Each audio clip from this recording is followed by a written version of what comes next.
Hello everyone, a very good morning everyone.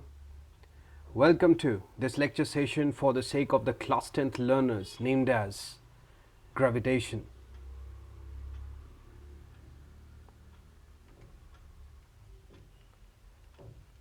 From the term itself, we can easily comprehend the term quite well. Gravitation is the study of gravity.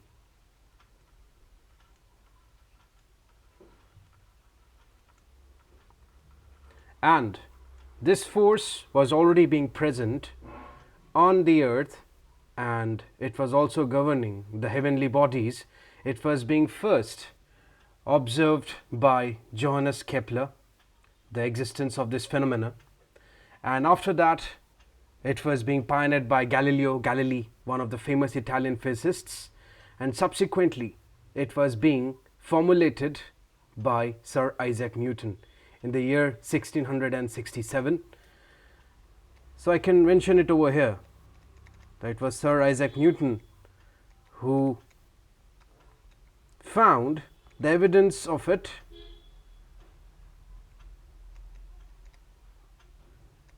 found its evidence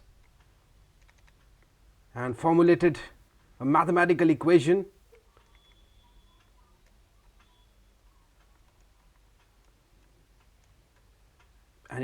in the year 1667. Some people call it to be as your 1666. So anyways, we are going to deduce the expression of gravitation, but regardless of that, let me tell the students one interesting factor, one interesting point, or you can say a fun fact, that we are having four forces of nature. So you already know that four forces of nature exist, initiating with electromagnetic forces, which is commonly forces which is present in between the charges, and charges are going to produce magnetism under motion. So all these things are going to be discussed in the context of electromagnetic forces. Next type of force is strong force, which are present in between the subatomic particles inside of the nucleus of the atom. The next comes weak forces, which are present and result into radioactive decay, which we are going to study in the higher classes, in the higher divisions of class 11th and 12th accordingly. And the weakest force amongst these three other forces would be referred to be as your gravity or gravitational force.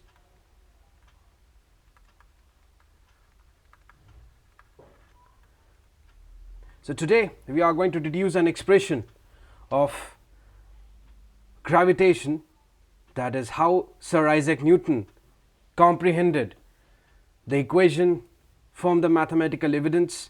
So what he observed is, if we are going to consider two objects in red, which are being mentioned over here on this screen, let us say they are having a distance of separation to be r, and both these red objects were having a mass of m, let us say m1. The left hand side object was having a mass of m1, on the other side the mass which was being present is having a mass m2. So now if I try to find out the force which is going to be present in between these two point masses, would be referred to be as the weakest force, named to be as gravitational force, and that type of force is always going to be attractive in nature. So these type of forces can be attractive, repulsive. Other three forces I am just trying to mention, either it's electromagnetic force or strong force, they can be attractive or repulsive, but for gravity it has to be attractive forces. So we are going to have a force, so I would be determining the force by the means of a vector. So let us say a force which is going to be exerted by m1 on mass m2 is going to be directed in this direction.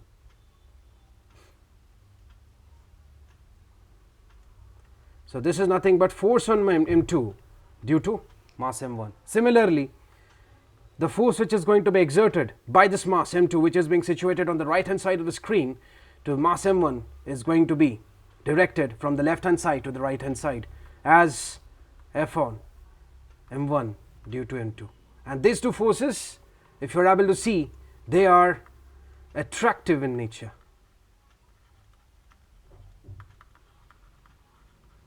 So now this force, this mysterious force which Sir Isaac Newton thought about it, which is governing the heavenly objects, and it's going to govern all the objects which are going to be situated alongside of the vicinity of the earth or inside of the earth.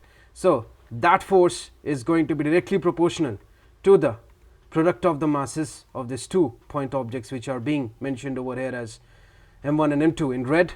Similarly, this force is going to be, it's a vector, so that is why I am just trying to represent an arrow symbol as a superscript of it. So in a similar way over here also I have to mention it in the form of an arrow. So this F is once again is going to be inversely proportional to the square of the distance which is going to be present in between these 2 masses, point masses to be more specific, and this rule would be referred to be as a law, inverse square law. So if I combine these 2 equations, let us try to formulate them to be as, or equation number 1 and equation number 2. So as a result, if I combine these 2 equations, I would be getting, that is, force, the gravitational force is going to be directly proportional to m1 m2 divided by r square. Now there has to be a proportionality constant which has to be preceding the expression of m1 m2 divided by r square. So that would be a constant which is referred to be as a universal gravitational constant, whose value I would be writing it down subsequently, which is having a value of 6.67 to 10 to the power minus 11 Newton meter square per kg square. You can just try to equate the units by cross multiplying it, F into r square. You can see over here itself that G is equal to F into r square divided by m1 into m2. From there itself I descend out the units accordingly. So this is how we are going to, this is going to be referred to be as your, this equation is having the most important essence in the context of physics and would be referred to be as your Newton's law or Newton's equation of gravitation.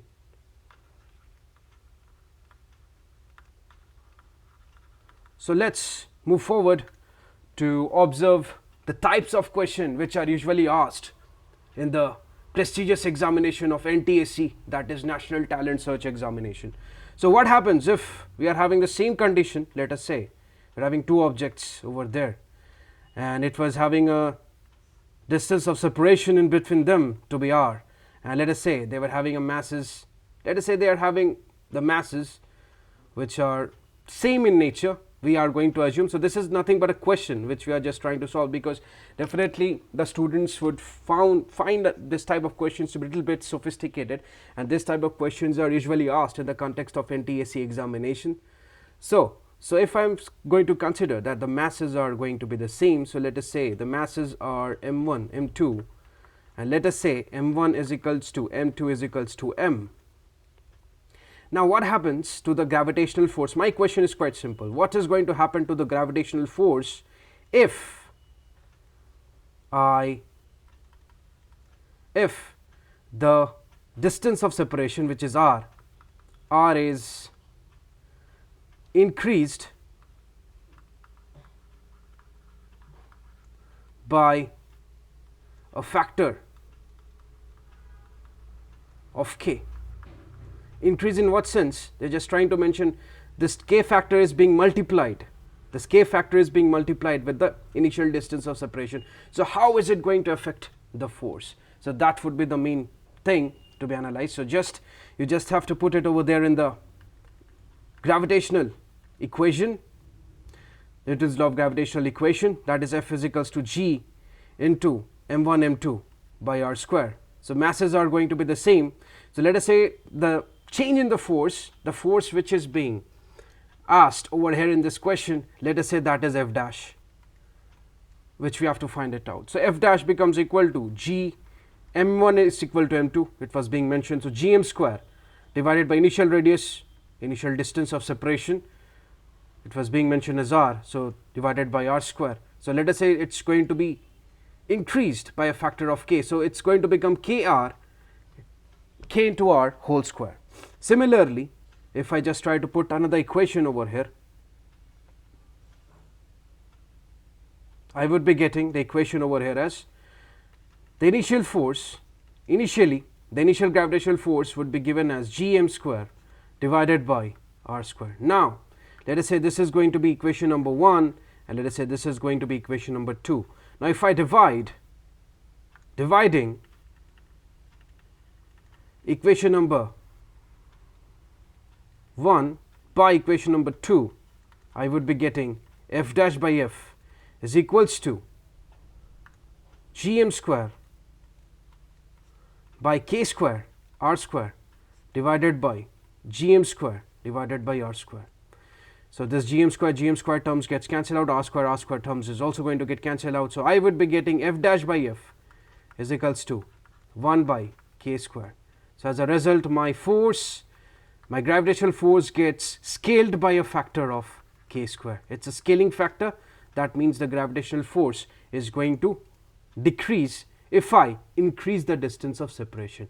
So in other words, I would be writing it down in the form of a short hand note, that is increases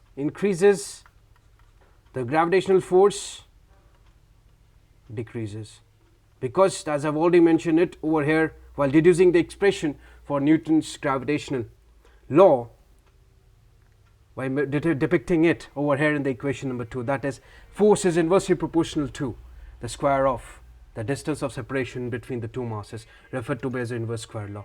This is how I would be getting some sort of trivial questions which are usually asked in the context of NTSC, and the students are going to endeavor for NET and IIT in their future prospect as well. So I hope you enjoyed this lecture on gravitation. It was a short lecture on gravitation. Hopefully I would be coming with some more lectures once again. So departing right now, it's Avinav Banerjee for you. I hope you have a great day ahead of yourself. Thank you very much. Stay tuned, stay focused.